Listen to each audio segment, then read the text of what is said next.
Taste the Daily. Karur மாவட்டத்தில் உள்ள அரசு வேளாண்மை கல்லூரியில் மாணவர்களுக்கு தேவையான அடிப்படை வசதிகளை ஏற்படுத்தி தராத ஸ்டாலின் மாடல் அரசை கண்டித்து வருகிற 11ஆம் தேதி அதிமுக சார்பில் கண்டன ஆர்ப்பாட்டம் நடத்தப்படும் என கழக பொதுச் செயலாளர் அறிவித்துள்ளார்.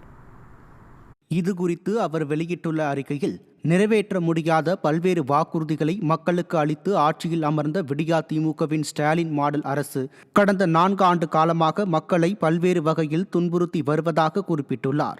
மேலும் வருங்கால சந்ததியினர் கல்வி பயில்வதற்கு தேவையான வசதிகளை கூட இந்த அரசு செய்து தராமல் வஞ்சித்து வருவது வேதனைக்குரிய விஷயமாகும் என தெரிவித்துள்ள அவர், கரூர் மாவட்டத்தில் உள்ள புதிய அரசு வேளாண்மை கல்லூரியில் ஆய்வகம், கழிப்பிட வசதிகள், தங்கும் விடுதிகள் முதலானவை செய்து தரப்படாத காரணத்தால் மாணவ மாணவியர்கள் மிகுந்த சிரமத்திற்கு ஆளாவதாக பொதுச் செயலாளர் குறிப்பிட்டுள்ளார்.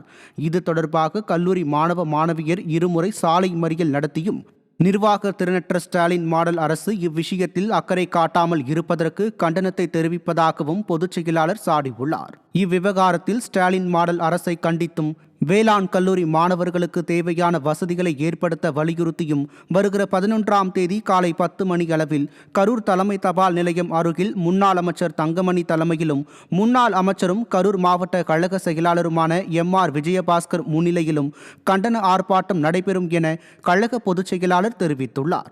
இந்த ஆர்ப்பாட்டத்தில் கழக நிர்வாகிகள் மற்றும் பொதுமக்கள் திரளானோர் பங்கேற்க வேண்டும் என கேட்டுக்கொண்டுள்ளார்.